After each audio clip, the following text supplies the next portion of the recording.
Ebbinghaus, born in Germany in 1850. He studied philosophy at the University of Bonn, receiving his PhD at the tender age of 23. After graduating, Hermann travelled to France and England to tutor. One day, while browsing a bookstore in London, he came across The Elements of Psychophysics by Gustav Fechner. The book must have been more interesting than it sounds, as it inspired Hermann's groundbreaking research into memory. After many years of experimentation, mainly on himself, Ebbinghaus discovered just how quickly we can forget what we learn. By his reckoning, we lose as much as 50 to 80% in one day, and up to 97% in a week, which doesn't leave a lot. He called this the forgetting curve. So, can you remember his name? No? You may think it doesn't really matter, that it's just human nature that we forget so much. But a lot of effort is put into teaching and training.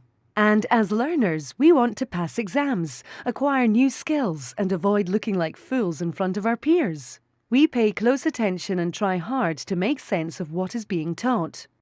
And we are clearly successful a lot of the time. We are walking, talking proof of our ability to learn, sometimes without consciously trying. On the other hand, we've all experienced the frustration and disappointment of learning that hasn't gone to plan. Chances are, as both teachers and learners, we could probably do better. Let's meet Frances. She's just started her new job as a program coordinator, and if anyone is keen to learn, it's her. The induction is being given by a succession of speakers. On the plus side, the speakers have told engaging stories, shown photos and videos that bring the subject to life, and encouraged questions and discussions. Some, on the other hand, have bombarded her with words. She didn't know whether to concentrate on the slides or what was being said. She is overloaded. She knows the speakers were there to help, but she hadn't enjoyed the experience as much as she had hoped. Frances had mixed feelings and is now wondering, is she a bad student? But chances are everyone else in the room will have felt the same. To understand this, we need to take a look under the hood into the human brain. The brain is a wonderful thing, but doesn't always behave in the way we expect. And it certainly isn't an empty vessel into which you can just pour new information. Every day, our senses detect many millions of stimuli, mostly through sound and vision. We can safely ignore most of it, but we must pay attention to some important stimuli. And when we do pay attention to something, it enters our working memory. Now, a computer has a very large working memory, measured in gigabytes. This allows a computer to process millions of items of information at once. The brain has a more humble store of around 4 items, rather than 4 gigabytes. And what's more, without rehearsal, these items will vanish from memory in less than 30 seconds. This may seem like an inadequate mechanism, but it's all we need to manage all of our conscious thought. Most of what Frances was told at her induction probably went straight in and out of working memory, and that's if she was paying attention at all. We have very limited attention spans and, let's face it, some speakers can be pretty boring. Of course, some of what Frances was told will make it into long-term memory, where there is no practical limit on storage, so there's at least a chance that she'll be able to recall it later.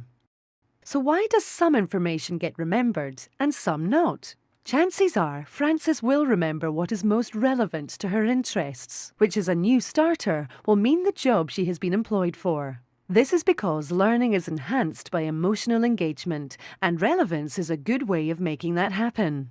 She'll also have found it easier to remember information that was presented visually or in the form of anecdotes and stories. The brain even has a store especially for stories called episodic memory. Most importantly, Frances will remember information she has processed in meaningful ways, usually through interaction. She needs to put new learning into practice by applying it to real-life challenges. She'll benefit from sharing with others and obtaining their unique perspectives.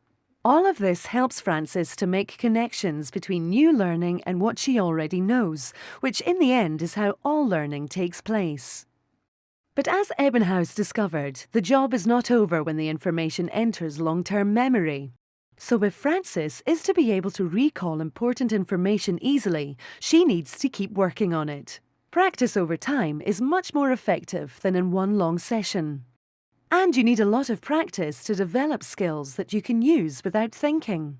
Luckily, Frances is a skilled learner with strategies for overcoming the forgetting curve, notes, questions, and sharing what she learned with colleagues and family. She also read around each of the subjects related to her job, making the best of a rather patchy learning experience.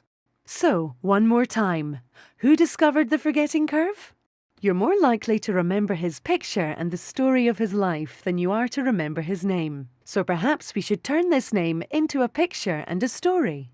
Our pioneering psychologist had a house by the sea. He liked to sit in front of his house and watch the tide ebbing away. Rather like our memories.